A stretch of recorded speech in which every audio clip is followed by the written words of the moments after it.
Masih teringat jelas bagaimana perjuanganku dapat restu dari orang tua istri.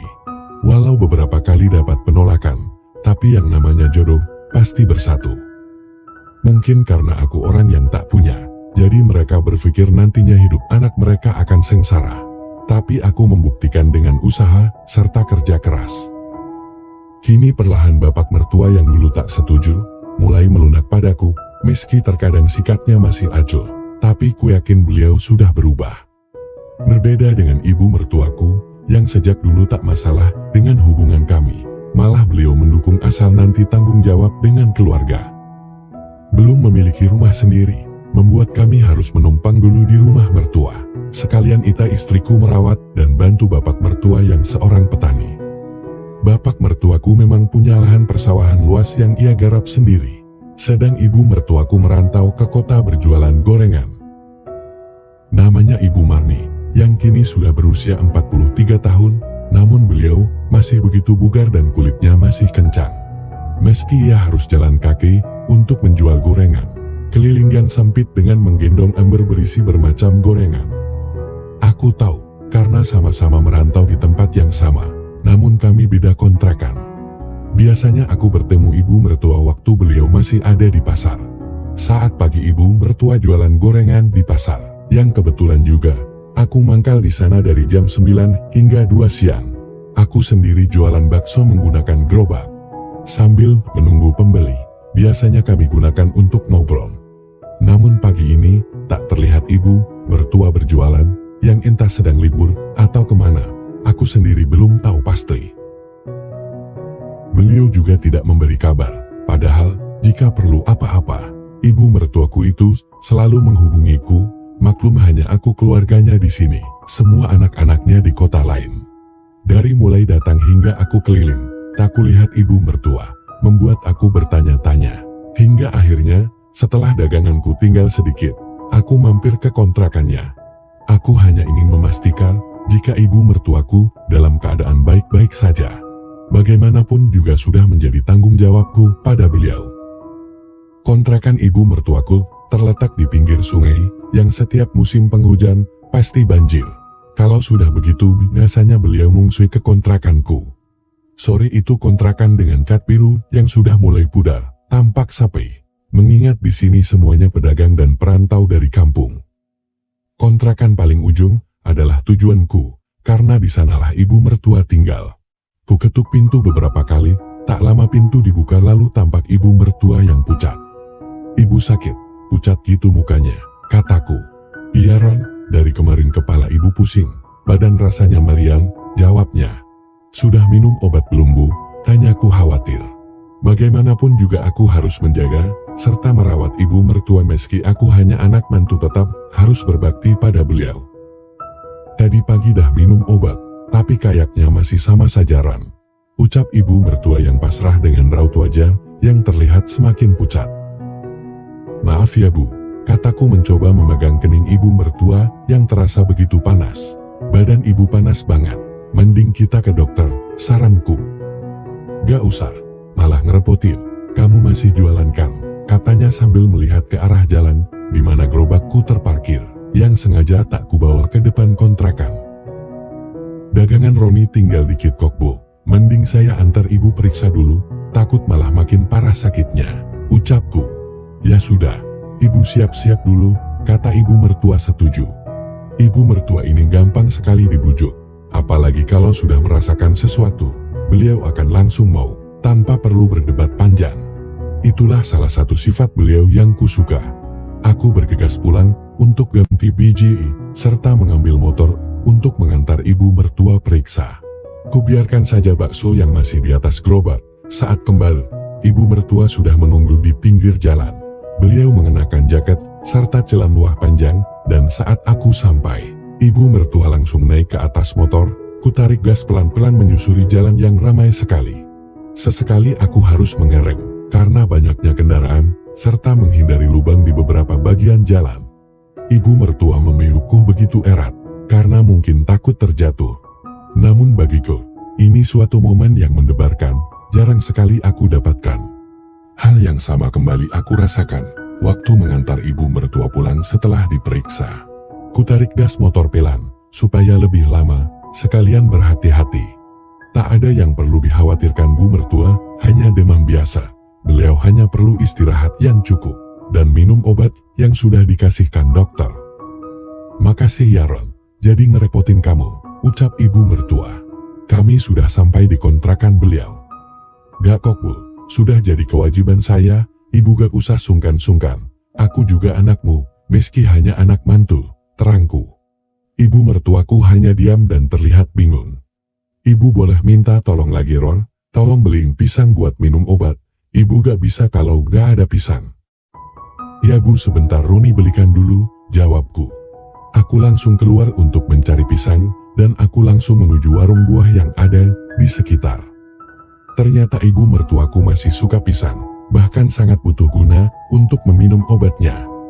Setelah dapat, aku langsung balik ke kontrakan ibu mertua. Sehabis membelikan ibu mertua pisang, aku langsung pulang meski disuruh mampir dulu.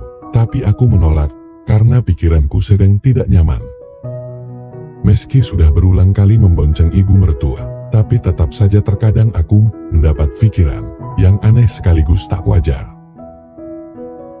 Memang ku akui, kalau ibu mertuaku masih terlihat muda dibanding usianya. Meski kulitnya coklat dan sering terkena sinar matahari, tapi tetap terlihat ayu. Apalagi waktu beliau berjualan, yang pasti berdandan menggunakan makeup pasti terlihat hitam manis. Tak terlihat jika usianya sudah kepala 4. Karena semalam susah tidur, terbayang wajah ibu mertua, membuat aku telat bangun.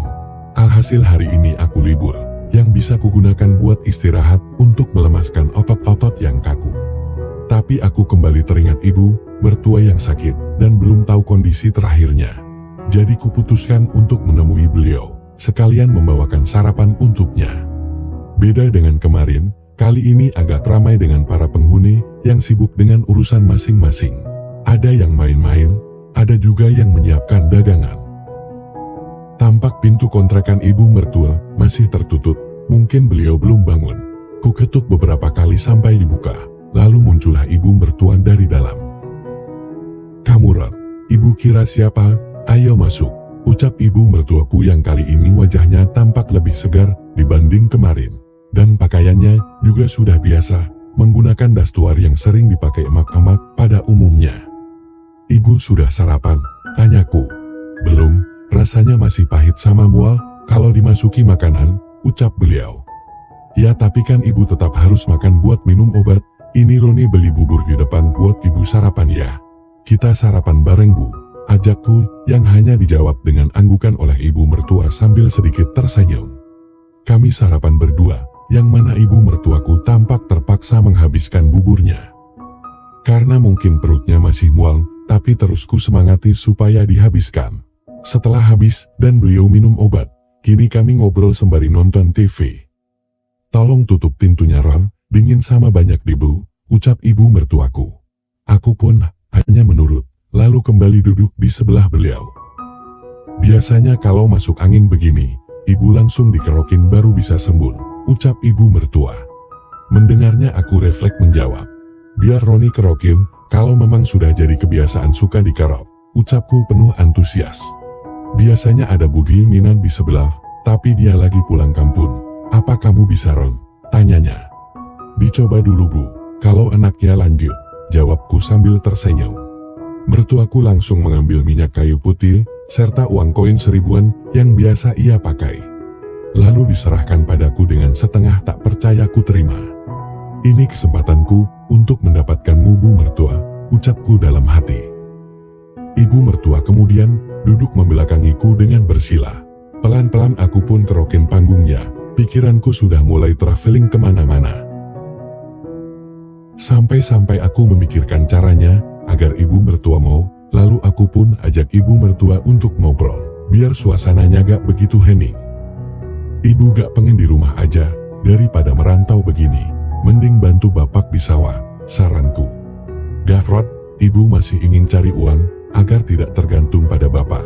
Kasihan bapak sudah tua, terangnya, dan lagian di rumah mau kerja apa, mumpung ibu masih kuat masih segar seperti ini. Lebih baik ibu cari uang di kota, tambahnya.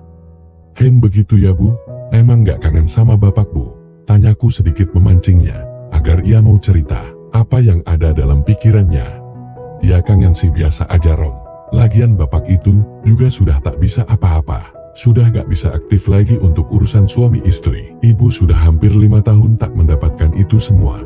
Untung ibu masih kuat untuk menahannya. Jelasnya panjang lebar. Kasihan juga Bu, 5 tahun itu lama lo Bu. Apa ibu gak ada keinginan lagi untuk mencobanya? Tanyaku. Ya pingin sih Ron, tapi mau sama siapa? Ibu tuh takut untuk menduakan suami, terangnya. Inilah saatnya aku bereaksi. Ya kalau memang ibu mau, Roni bisa kok memberikan itu semua. Asalkan ibu bisa jaga rahasia, kataku. Tapi Ron, kamu kan menantu ibu. Mana mungkin ibu mau mengkhianati anakku sendiri, ucapnya. Ibu gak usah khawatir. Roni cuma mau bantu ibu untuk mendapatkan apa yang selama ini ibu pendam. Daripada jadi penyakit lo Bu, kalau gak dikeluarkan, jelasku. Nampaknya rencanaku berhasil. Ibu mertua sudah tak berdaya, terkena rayuan manisku. Dan akhirnya ibu mertua pun hanya bisa menganggukkan kepalanya tanda setuju. Tak lama, apa yang selama ini terbayang dalam angan menjadi kenyataan hanya dalam hitungan detik. Sedikit jantungku bergetar. Ku mulai sambil berusaha menahan perasaan yang lambat laun menyuara ke dalam pikiran. Ini jauh berbeda dari yang selama ini kubayangkan. Ibu mertuaku tampak biasa, tanpa melihatku. Beliau hanya terus diam mengarahkan pandangannya ke arah TV sambil aku keroke secara perlahan. Pagi yang ramai tak menghentikan langkahku dengan ibu mertua yang tampak sudah lebih baik.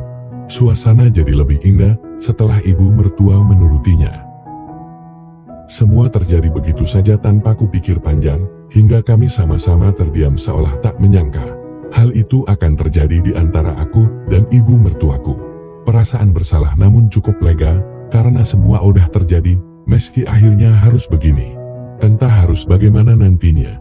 Aku harus jujur dengan istriku, atau menyimpan semua ini, dan hanya jadi rahasia berdua, di antara aku dan ibu mertuaku saja. Bagaimana pendapat kalian? Apa aku salah untuk membantu ibu mertuaku untuk mendapatkan semua itu? Kasih pendapat kalian dan tulis di kolom komentar ya. Terima kasih.